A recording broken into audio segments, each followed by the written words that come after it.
Good morning, ladies and gentlemen, and welcome to Gentex Multimedia presentation for Thursday, September the 24th. Well, September the 24th, it is a very, very special day for us.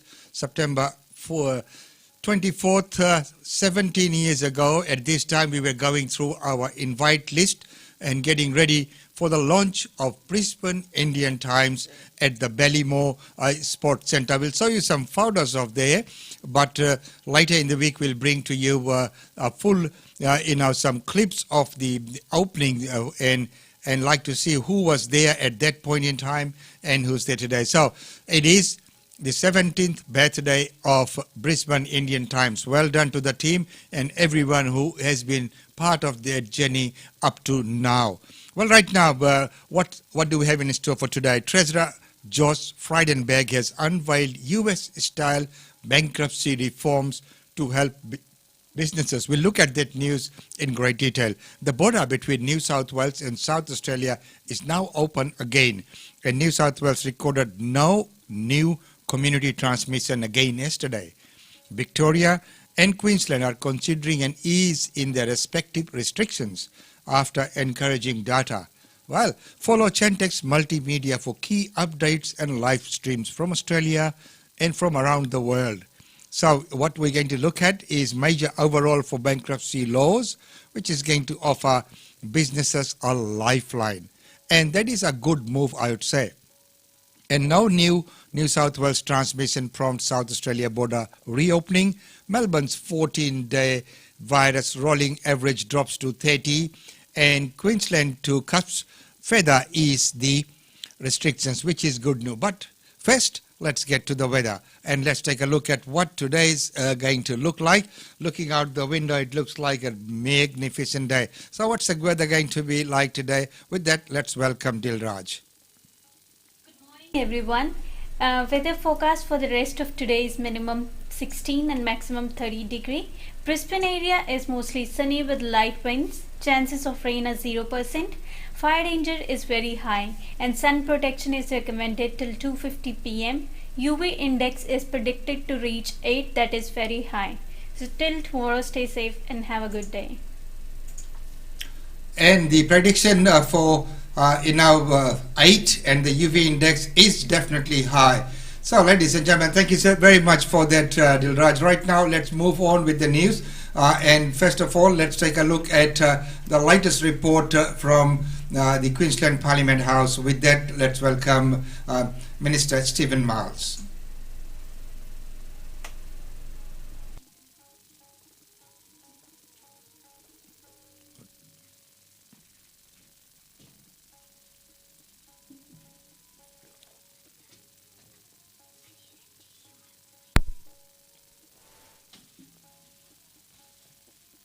Restrictions currently in place in the Brisbane Metropolitan and West Moreton as a hotspot that will allow visitors again into aged care facilities in those areas. It will allow for the lifting of some of the visitor restrictions in hospitals in those areas, as well as allowing the gathering limit to increase from 10 to 30 so people can go ahead and organise that house party for Friday night.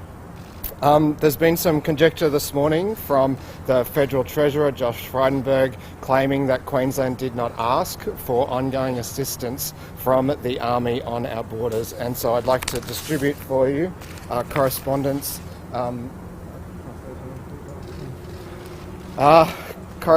between the Police Commissioner on the 21st the Deputy Commissioner, the State Disaster Coordinator, where he asked explicitly to the Lieutenant General to ensure adequate resources and time to sustainably meet this demand. We are seeking ADF support to continue at our borders until the 19th of October. Then you will see the Army wrote back to us to say ADF's support to Queensland border operations will conclude on the 30th of September as previously advised. I've also now provided to you a letter from the Premier, subsequently sent to the Prime Minister, making it very, very clear that we would support the Army's ongoing support on our borders. This is yet another example of a federal government minister being sent out by the Prime Minister to attack our government in the local media here in Queensland, being caught out lying. And I think it's time, again, for Josh Frydenberg to apologise for the statements that he made this morning. It is time for the federal government to stop using the Australian Defence Force, which after all is for all Australians, to stop using them as a bargaining chip in their war against our COVID-19 restrictions. I understand there's been some discussion in the Central Queensland community about the possibility that they will host hotel quarantine travellers returning from overseas. I can confirm that there was consideration of the use of underutilised FIFO work camps in that region. That consideration has now been concluded and we won't be progressing with that option. I'd also like to, if you'll indulge me just for a moment, acknowledge that Queensland and particularly Queensland Labor lost a giant overnight. Peter Simpson was a legend and a friend, and we are all grieving, and our thoughts are with Penny and his family and the wider ETU family. Thank you. So no new cases in Queensland overnight, which is excellent. So it's now been 14 days since we've had someone who was infectious out in our community. That means all of those restrictions that were put in place for Brisbane and Ipswich can now be removed. That will happen 1 a.m. tomorrow. So people can return to aged care, to disability accommodation services, to hospitals, to visit their relatives and friends, and also those increased requirements for PPE in our hospital and aged care services are no longer needed. They kept us safe during that period. Plus people can increase the gathering size back to 30 as exists for the rest of the state.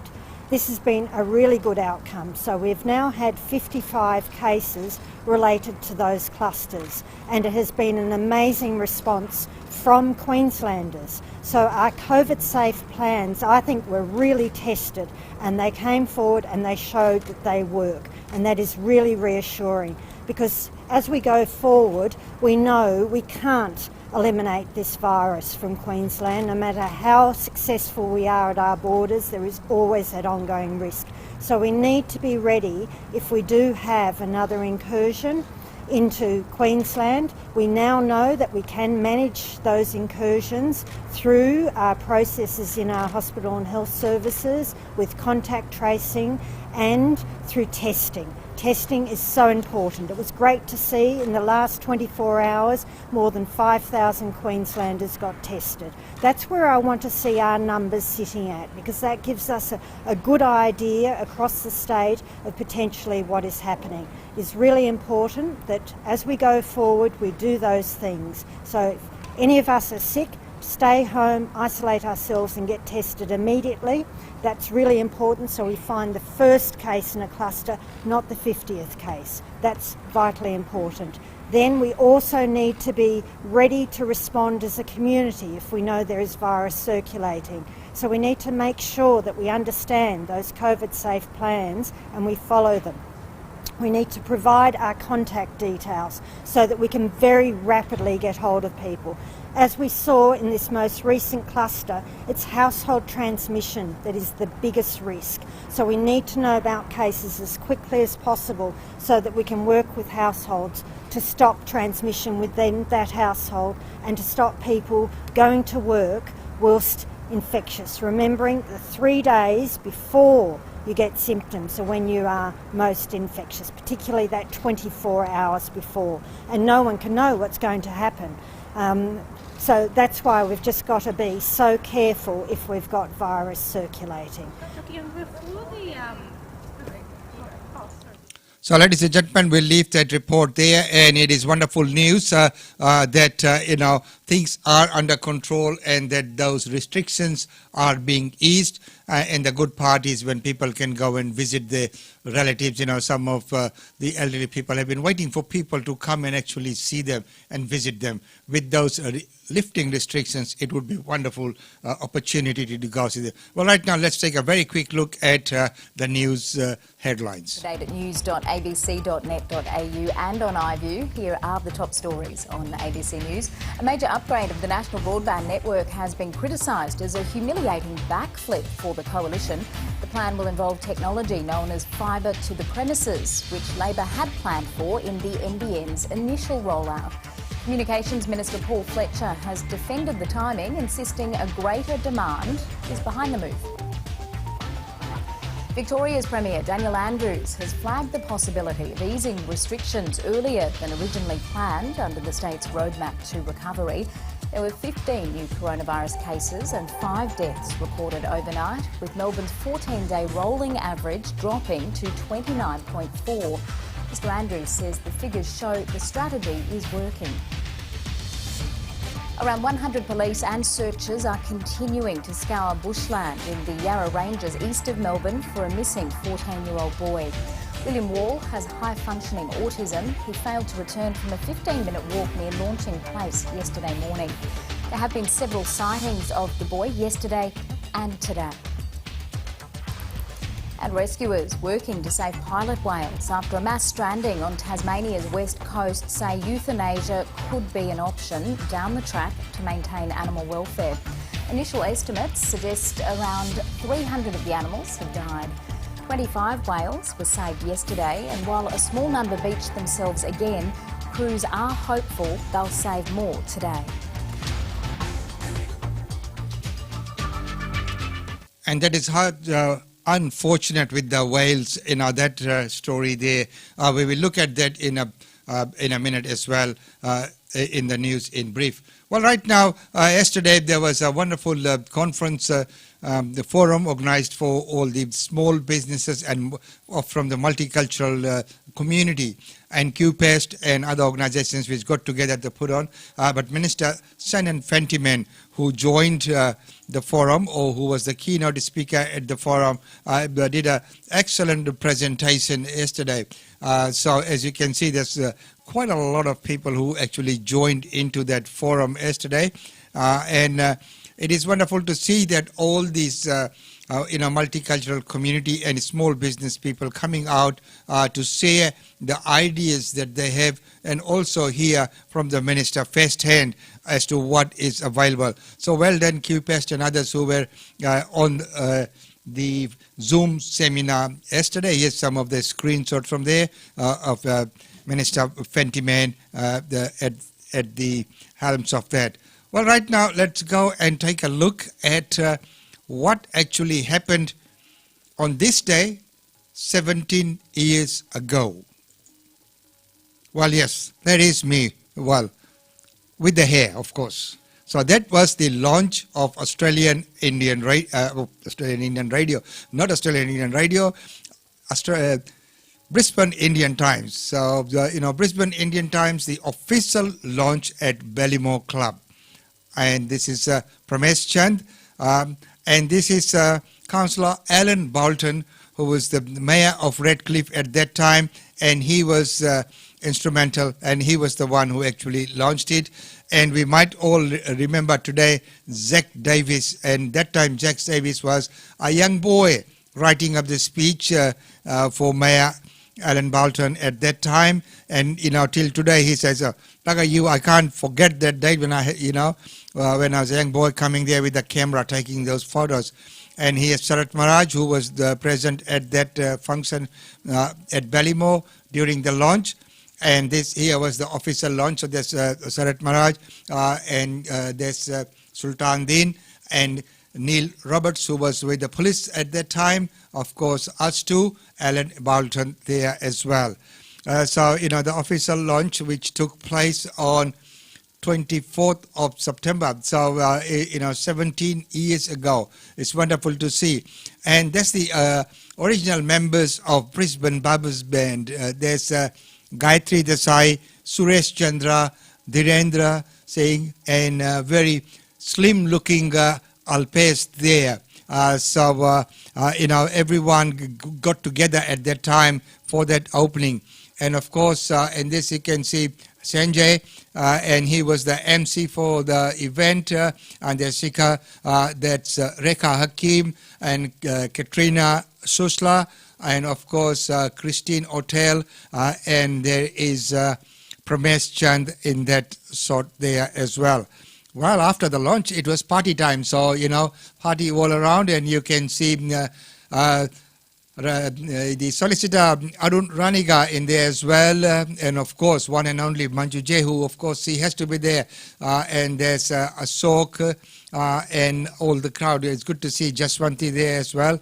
So this was the actual and the official launch, and of course the band boys once again taking a bit of a break there.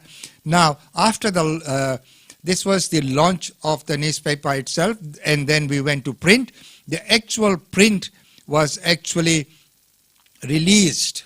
So this was the launch. The actual paper, the actual first copy was released at Diwali of Hindu Society of Queensland, which was held at the RNA Coffee Club's ground. So you can see Gary Hardgraves in there as well. So this is when the paper was actually officially released. The first copy was released. So this is at that release function of the Diwali function of Hindu Society of Queensland was used as the release function at that time. So this is some of the sorts from the first edition there as well, and of course Katrina and Rekha Hakim, the very first two from the team who got it underway at that time. So ladies and gentlemen, today marks the 17th birthday of Brisbane Indian Times, and I'd like to take this opportunity to thank each and every one of you who has helped us along the way,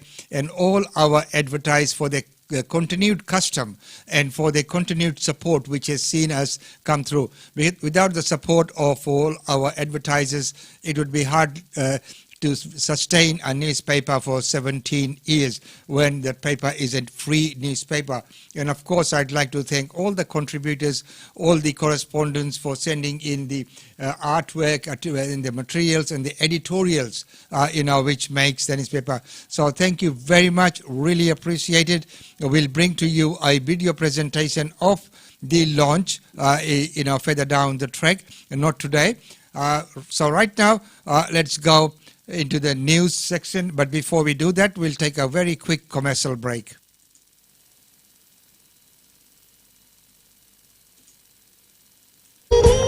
GlobeNet Realty. GlobeNet Realty has been the longest established, trusted and respected agency in its trade area. Washa Chandra, Director of GlobeNet Realty, provides honest and ethical service to her customers. If you are thinking of investing in Brisbane real estate market, or if you are seeking professional property management, then you should contact Usha Chandra today on landline 3865 4466 or mobile 0419 775 416. And for further updates, log on to our website www.globenetralty.com.au. GlobeNet Realty is your own local real estate agency. Situated at Shop 52281 Sandgate Road, Boondall. GlobeNet Realty. Real estate is our world.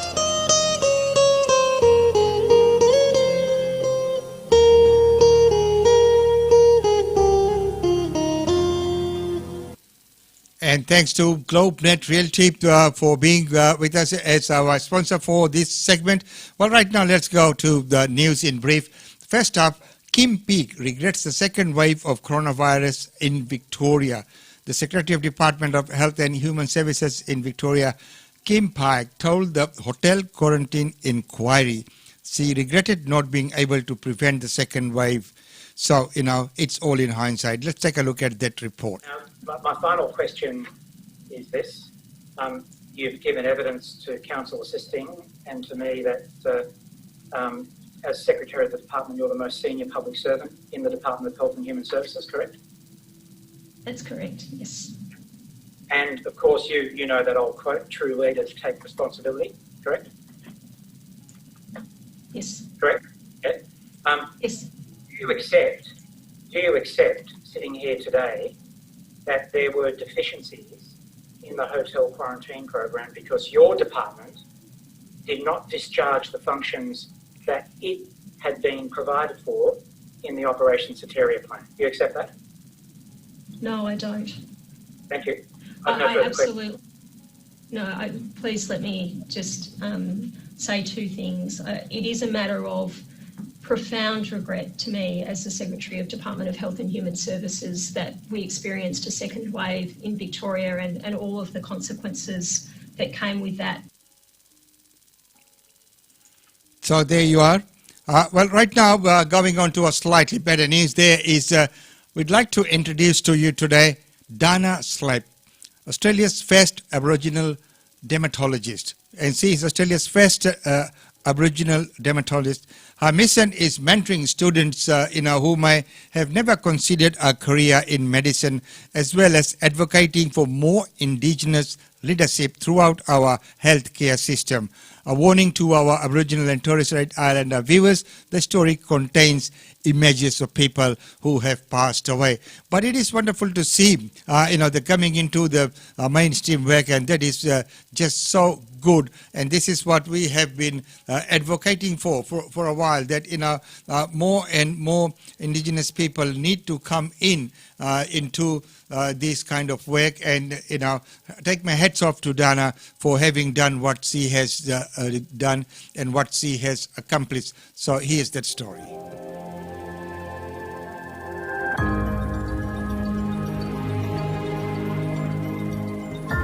For the first time, Australia has recognised the legal existence of... As Prime Minister of Australia, I am sorry.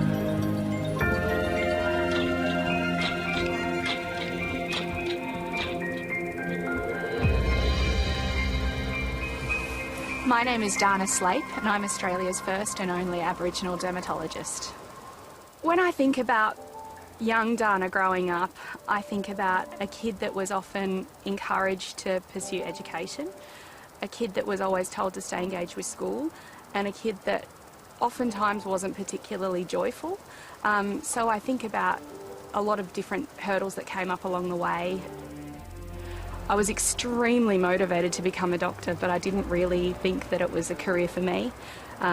My family are not university graduates. Most people in my family haven't finished high school.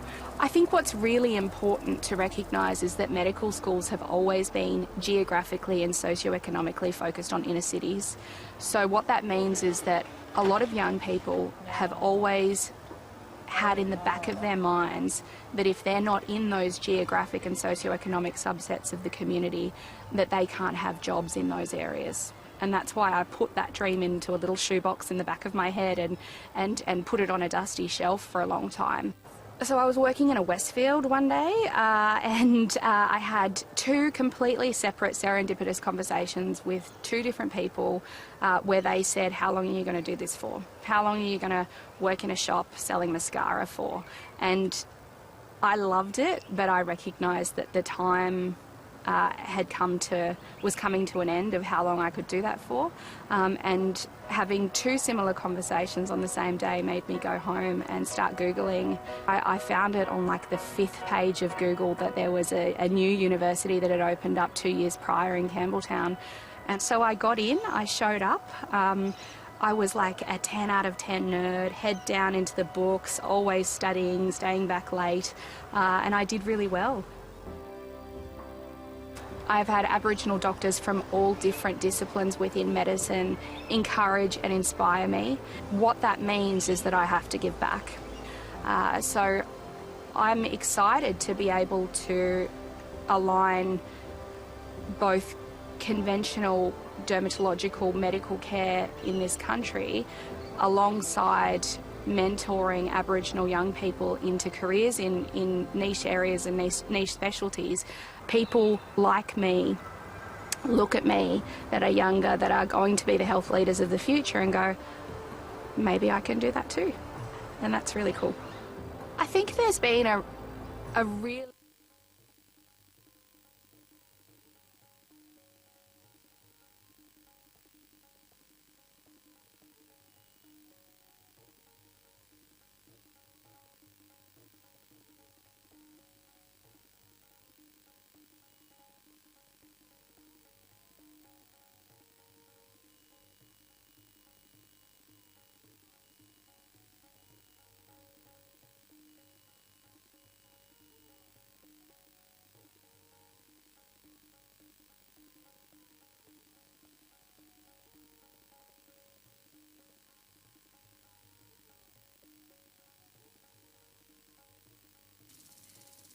And a message there is that these kind of things have been taking place for a long time, but have been coming up on the news lately. So very well done, Diana, because, you know, coming forward and being a role model to other Indigenous people, this is what we all need to see, and this is how it needs to go into the workforce. We need to look at that diversity in the workforce. So well done for being a mentor to so many people out there.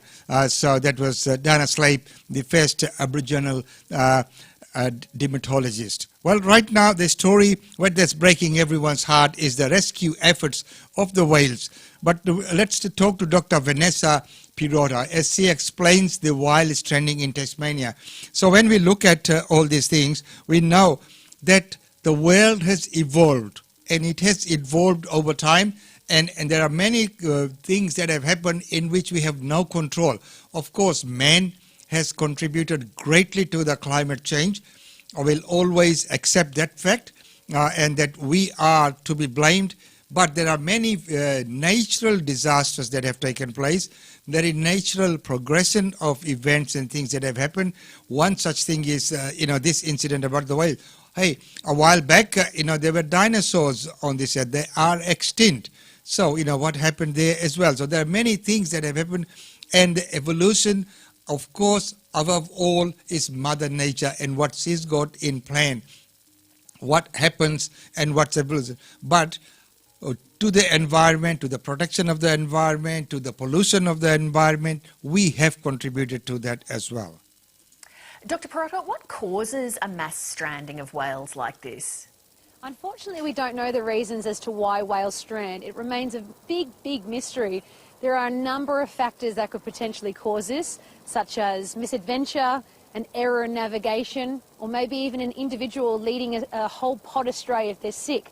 And so we aren't able to really pinpoint the key factor behind this, but when it does happen, it's a terrible thing to see, and what we've seen today and over the last few days unfolding is a dire situation.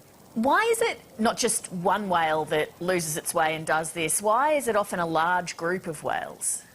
Well, in the case of the pilot whales, these animals are incredibly social marine animals, and they're often born into a pod and they may remain in that very pod for the rest of their lives. So it is common for these individuals to be seen in groups of 20 to even 100 or even 1,000. But in this case, it is sort of like a follow the leader and safety in numbers. And so what we've seen is maybe a couple here and there have led a whole group astray, and what has resulted in a mass stranding that we've seen. And how common are these kind of events? Well, unfortunately, stranding events have been documented globally, and in the case of the pilot whale, we have seen these animals strand before in Australian waters, but also another hotspot is our next door neighbours, New Zealand, where they have also seen documented cases of mass strandings of pilot whales, in fact. It's so sad when you see it happen. Why is it that once they're in that position that so little is able to be done to get them back out? Well, I guess the first thing is from people watching on, can you help them? What can you do? It's so difficult to assist them at times because it depends on where they're located. So in this case, they're not easily accessed.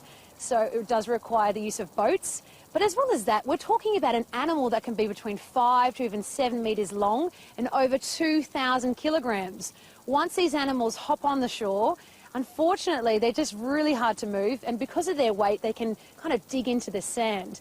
Now, something to also be aware of is that these animals have probably never felt their own weight before, and unfortunately, the longer that they're on sand, the clock starts ticking, and their chances of survival does decrease as time goes on.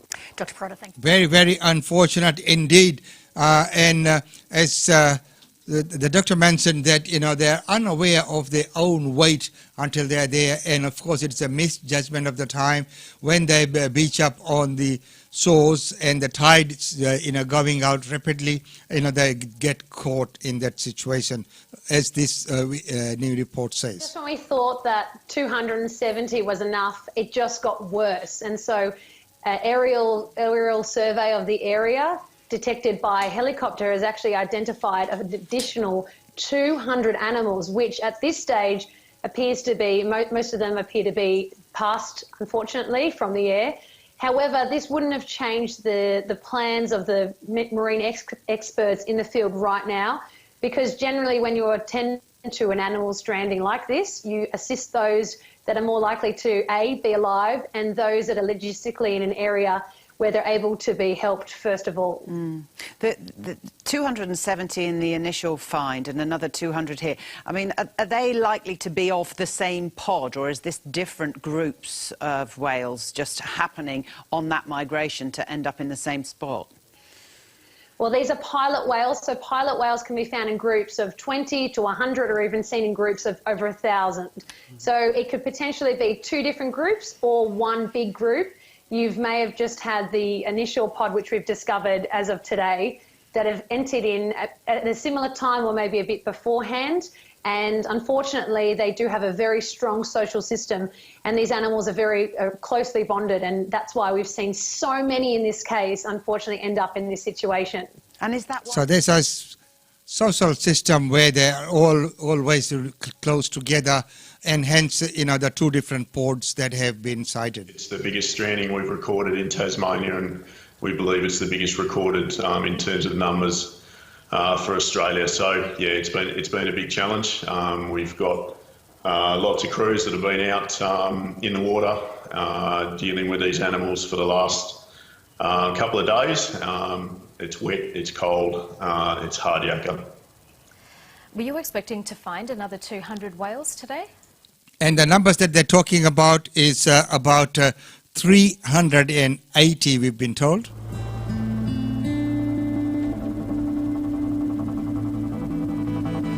Ian Iodine. It wasn't a sight rescue teams wanted to wake up to on day 3. 200 more whales, all dead, discovered on a reconnaissance flight, a whale stranding record. This is definitely the biggest in Tasmania, and we believe it's the biggest recorded in terms of numbers in Australia. Crews were already racing against the clock to save some of the 270 pilot whales found on Monday. The discovery of the extra 200 just a few kilometres away brought with it more bad news. We can confirm that 380 whales are dead. The newly discovered whales are believed to be part of the same pod, dying early on, then moving around the harbour with the current. In some better news, frantic rescue efforts have paid off for dozens. The good news is that we have saved 50.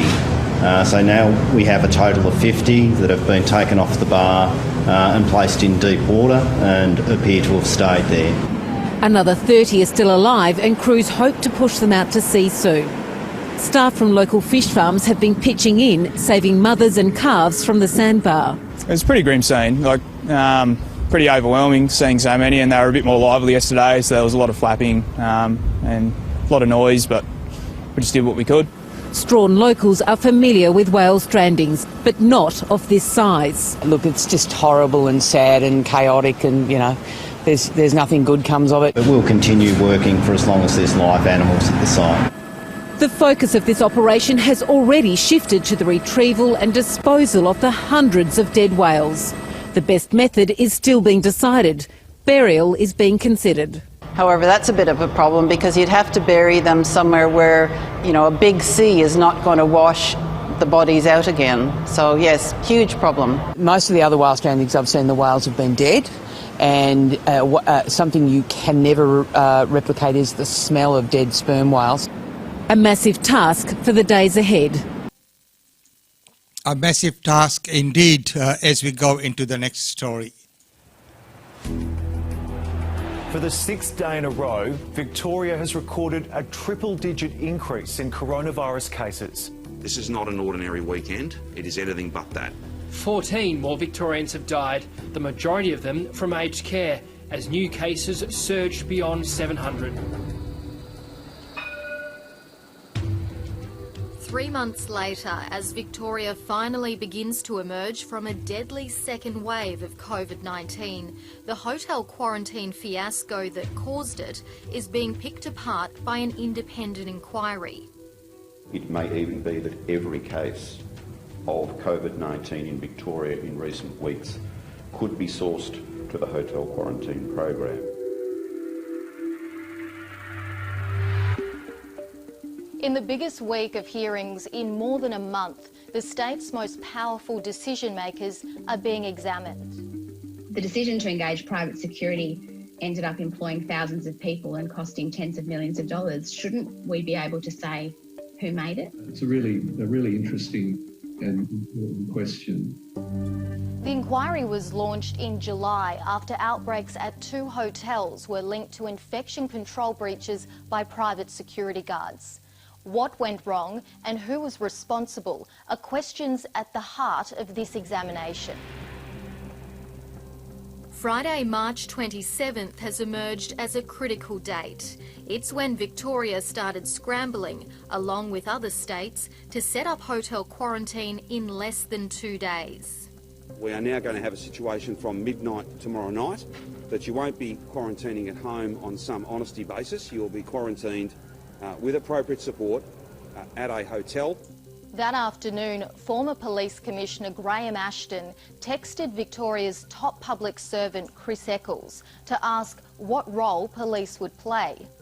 He then texted his Australian Federal Police counterpart, saying, "Mate, my advice is that ADF will do passenger transfer and private security will be used.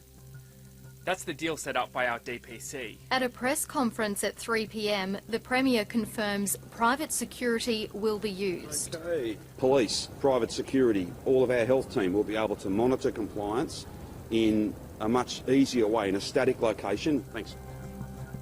A critical planning meeting was then held at the State Control Centre. Multiple government agencies and departments were involved. And it was at this meeting that the use of private security over police or defence troops was discussed, as revealed in this audio recording played at the inquiry.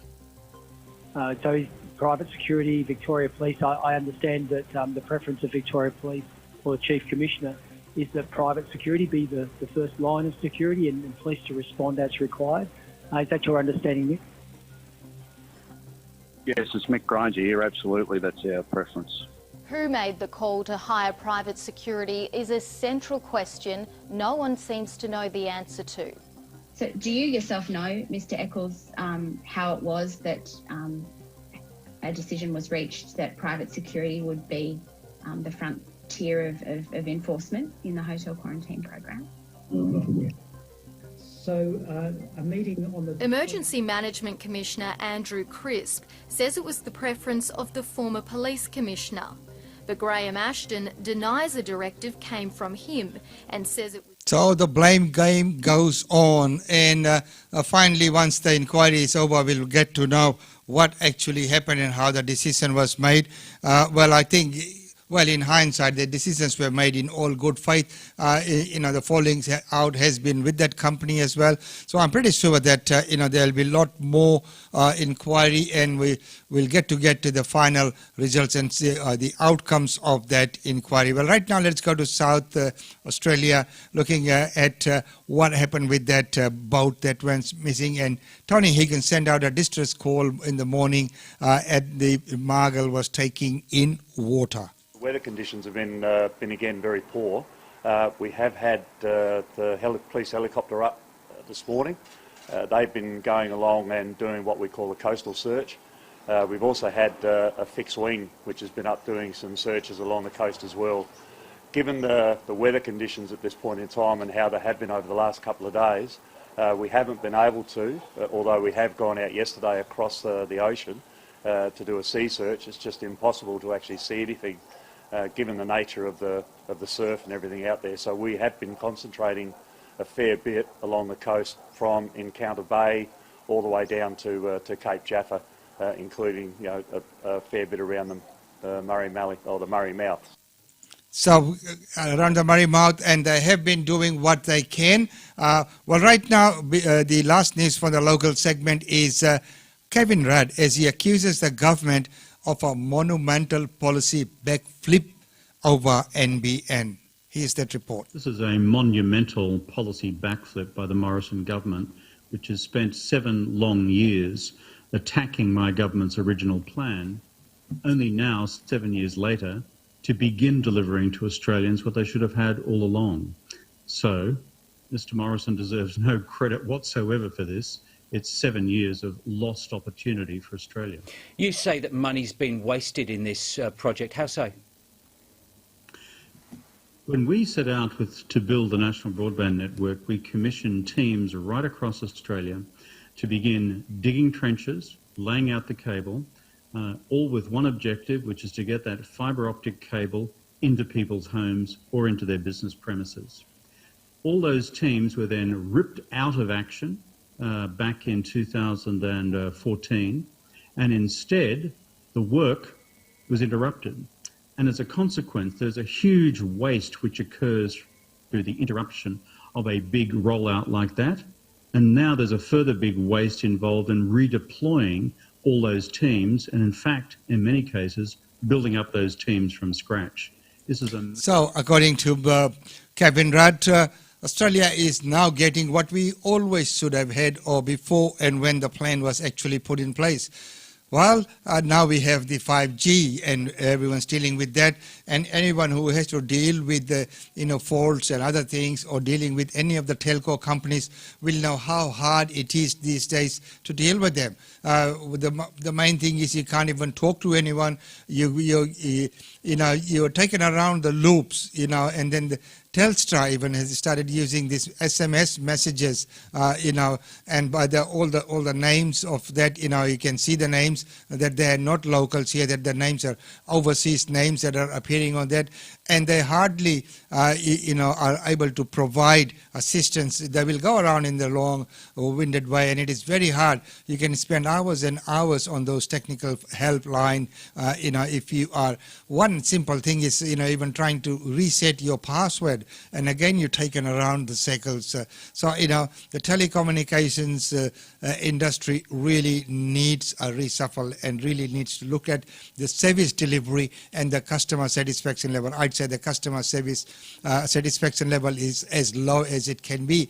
Of course, their business is growing because everything these days is based upon that. See, the telecommunications, we so much rely on that. Look at our feed, our stream that's going on here, and everything else that we do. We're so reliant on those kind of services. So everyone's using the service, and they know that people have got no option but to use the service, and that's why the service satisfaction or the service, not the actual service delivery, but when there is a fault or when there's inquiries and things, the way they are dealt with is just horrendous. But right now, let's go to overseas and look at what Bob Woodward says about the future of America. He's really worried. I'm deeply, profoundly worried about it because this polarization, this sense of which he reflects. I mean, think of it. His job is to take care, and he is not taking care of the people. And lots of people just say, well, the virus came and it's no one's fault. That's medically true, but it's the president's job to manage it. Of course, managing it is the president's job. Well, as we have seen, there's so many protests that have erupted, especially in Louisville over Breonna Taylor's verdict.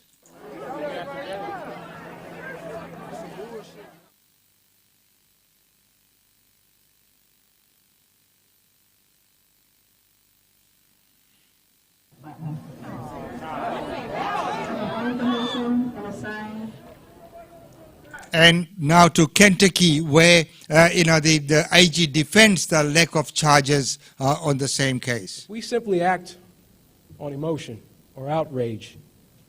There is no justice. Mob justice is not justice. Justice sought by violence is not justice. It just becomes revenge. And in our system, criminal justice isn't the quest for revenge. It's the quest for truth, evidence, and facts, and the use of that truth as we fairly apply our laws. Our reaction to the truth today says what kind of society we want to be. Do we really want the truth, or do we want a truth that fits our narrative? Do we want the facts, or are we content to blindly accept our own version of events? We as a community must make this decision. I understand that Miss Breonna Taylor's death has become a part of a national story and conversation. But we must also remember the facts and the collection of evidence in this case are different than cases elsewhere in the country. So, as he mentioned, that we have to look at the whole thing in its totality and not just be driven by emotion and things like that. Well, right now it's time to pen off, but before we do that, let's take a very quick look at all the weather, the events taking place in and around Brisbane. Don't forget that most of these events would be taking place virtually.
So, ladies and gentlemen, with that, I need to say goodbye. It's been wonderful having your company. It's good to see you. And thanks, everyone, for all the remarks. And, of course, when we have some technical difficulties, you people keep us on the toes. And that is really, really appreciated. Well, right now, it's goodbye until tomorrow. Be good, enjoy whatever's there. And if you enjoying your time with the kids or your grandkids during these school holidays, have a good time. But remember, above all, remain safe.